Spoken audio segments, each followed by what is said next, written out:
5 पैकी 3 राज्यांमध्ये भाजपची सत्ता। पश्चिम बंगाल, आसाम आणि पुदुचेरीमध्ये भाजपला घवघवीत यश। बंगालमध्ये भाजपने घडवला इतिहास, पहिल्यांदाच सत्ता।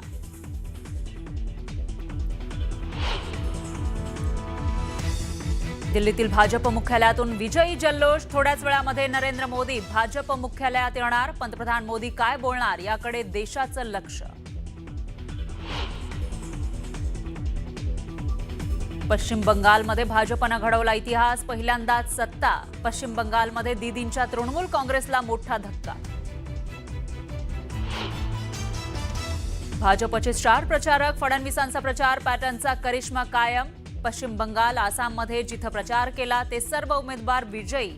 मुंबईतील कार्यालयामध्ये फडणवीसांचा जल्लोषात स्वागत आणि अभिनंदन। कोलकात्यासह देशभरात भाजप कार्यकर्त्यांचा झालमुरी भेळ खात विजयोत्सव। जय श्रीरामचे नारे देत गुलाल उधळत केलं सेलिब्रेशन।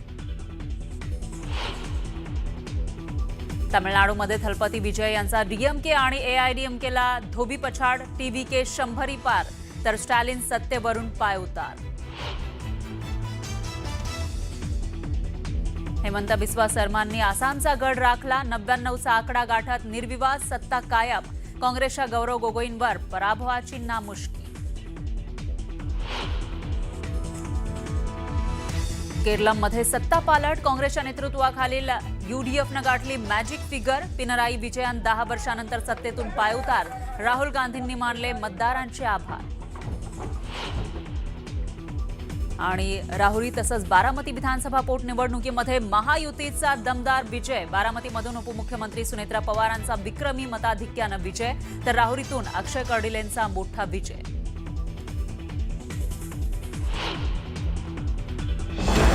मोदींनी आपल्या भावना व्यक्त केल्या। त्यांनी एक्सवर एक पोस्ट केली आहे। पश्चिम बंगालमध्ये कमळ फुललेलं आहे। 2024च्या पश्चिम बंगाल विधानसभा निवडणुका आता कायम स्मरणात राहतील असं ट्विट त्यांनी केलंय। जनशक्तीचा विजय झालाय आणि भाजपच्या सुशासनाच्या राजकारणाचा विजय झालाय। मी पश्चिम बंगालच्या प्रत्येक नागरिकाला वंदन करतो। जनतेनं भाजपला एक अभूतपूर्व जनादेश दिलेला आहे आणि मी त्यांना आश्वासन देतो की पश्चिम बंगालच्या लोकांची स्वप्न आणि आकांक्षा पूर्ण करण्यासाठी आमचा पक्ष सर्वतोपरी प्रयत्न करेल। आम्ही असे सरकार देऊ जे समाजातल्या सगळ्या घटकांना संधी आणि सन्मान सुनिश्चित करतील।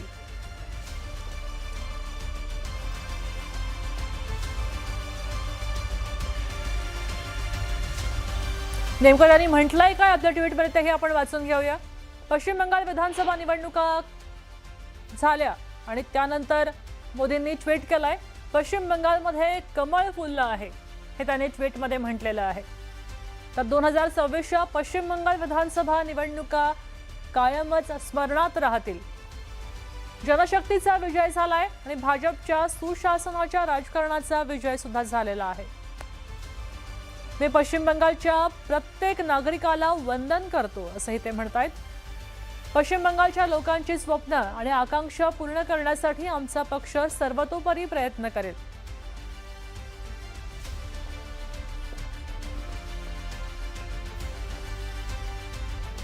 तर गेले काही दिवस देशाच्या राजकारणामध्ये पश्चिम बंगालच्या झालमुरीची चर्चा सुरू आहे आणि त्यामागचं कारण सुद्धा एकच आहे। एप्रिलमध्ये पश्चिम बंगालच्या झाडग्राम या आदिवासी जिल्ह्यामध्ये प्रचाराच्या वेळी पंतप्रधान मोदींनी अचानक ताफा थांबवला आणि एका दुकानात जाऊन ठेल्यावरची झालमुरी घेतली आणि त्यानंतर पश्चिम बंगालची ही झालमुरी देशभरात चर्चेच्या केंद्रस्थानी आली।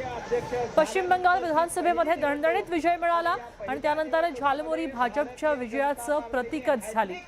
भाजपच्या कार्यकर्त्यांनी झालमुरी खाऊ घालत आता विजय उत्सव साजरा केलेला आहे। त्यानंतर अनेक ठिकाणी अगदी मुंबईच्या भाजप कार्यालयाजवळ सुद्धा झालमुरीचा स्टॉल लावला गेला आणि महाराष्ट्राचे मुख्यमंत्री देवेंद्र फडणवीस यांनी सुद्धा या ठिकाणी झालमुरी खाल्लेली आहे, झालमुरीचा आनंद घेतलेला आहे। ज्या 10 रुपयांच्या झालमुरीनं पश्चिम बंगाल भाजपला मिळवून दिला ती झालमुरी खाण्यासाठी आता महाराष्ट्रात सुद्धा महाराष्ट्राचे मुख्यमंत्री देवेंद्र फडणवीस या झालमुरी स्टॉल जवळ आलेले आहेत। त्यांनी झालमुरीचा आनंद लुटलाय। 5 पैकी 3 राज्यांमध्ये भारतीय जनता पार्टीचा विजय झालाय। अभी हमारा खेला हो गया है। बंगाल में खेला कर रहा था 15 साल से, लेकिन अभी अमित शाह मोदी आया है, झालमुड़ी खाया है और हमारे साथ खेला कर दिया है। तो हम बहुत टेंशन में है सुन के कि अभी दीदी तो बंगाल से गया, उधर राहुल जी भी गया आसाम से, उधर स्टालिन भी गया है सुना करके। तो हम लोग साथ में गए, हम अकेले नहीं गया है करके, सब तीन साथ में गया है। अभी मोदी जी आया है, मोदी जी जाल मुड़ी खाया है, दीदी को हराया है। मैं तो रास्ते से जा रहा था, मोदी जी झाल मुड़ी खा रहा था, दीदी को मिर्ची लगी तो मैं क्या करूं। तो अभी हम मोदी जी और उधर अमित शाह और योगी इधर हमारा बंगाल में आया है और हिंदू लोग को एक कर दिया है, बोला हिंदू लोग एक हो जाओ, और दीदी के साथ खेला कर दिया, उड़े बाबा हम्बा हम्बा बुम्बा बुम्बा। लेकिन अभी बोला है अमित शाह कि हमारा सरकार आएगा तो बांग्लादेशी घुसपैठिया को बाहर करेगा। अभी बंगाल से तो बाहर करेगा, लेकिन दीदी का जो दिल में है घुसपैठिया बांग्लादेशी, उसको कैसा बाहर करेगा। हम अपना घर में रखेगा बांग्लादेशी घुसपैठिया को, उसको हम चाय खिलाएगा, पानी खिलाएगा। तुम क्या करेगा, तुम फेंसिंग करेगा। अमित शाह बोल रहा है कि फेंसिंग करेगा, हम रात में जाकर फेंसिंग काटेगा, चढ़बे ना पड़बे ना। उत्साहित है। बंगाल की प्रचंड जीत हुई। माननीय प्रधानमंत्री मोदी जी के नेतृत्व में बंगाल की जनता ने यह तय किया कि इस बार डबल इंजन की सरकार बंगाल में बनेगी और प्रधानमंत्री मोदी जी के नेतृत्व में बंगाल बहुत तेज गति से आगे बढ़ेगा। और असम में भी भारतीय जनता पार्टी की प्रचंड जीत हुई है, तीसरी बार सरकार बनने जा रही है। या ठिकाणी आपण पाहतोय की ममता बॅनर्जी आता पश्चिम बंगालची मतमोजणी सुरू होती त्या ठिकाणी भवानीपूर मतमोजणी केंद्रावर पोहोचल्या होत्या। तिथं मोठा गोंधळ झालेला होता हा पाहायला मिळाला। बॅनर्जी स्वतः मतमोजणी केंद्रावर पोहोचल्या आणि त्यावेळची ही दृश्ये। इतकंच नव्हे तर ममता दीदींच्या विरोधात उभे असलेले सुवेंदू अधिकारी सुद्धा त्याच वेळी तिथे पोहोचले आणि मोठ्या गोंधळानंतर अखेर भवानीपूर मतमोजणी केंद्रात मोजणी थांबवलेली पाहायला मिळते। मोजणी थांबल्याचे दृश्य आपण पाहू शकतोय। ममता दीदी इथं पोहोचल्या होत्या, त्यानंतर काही काळ तणावाचं वातावरण होतं।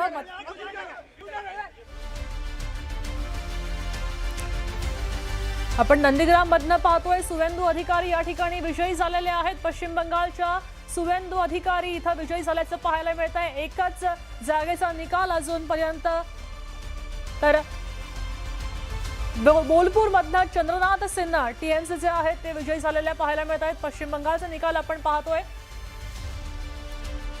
पश्चिम बंगालच्याच भवानीपूर मधनं ममता बॅनर्जी टीएमसीच्या आघाडीवर पाहायला मिळत आहेत। पश्चिम बंगालमधले आपण पाहतोय काही वेळापूर्वी इथं मतमोजणी थांबवली होती, मात्र इथं भवानीपूर मधनं त्या आघाडीवर पाहायला मिळत आहेत। तर पश्चिम बंगालमध्ये एकूण 293 जागा होत्या, त्यापैकी टीएमसीला 82 जागा मिळालेल्या आहेत, तर भाजपनं 205 जागांवर आपलं नाव कोरलंय। डाव्या पक्षांना 1 जागा आहे, काँग्रेसला 2 जागांवर समाधान मानावं लागलंय आणि इतर पक्षांसाठी 3 जागाच त्यांना मिळालेल्या आहेत।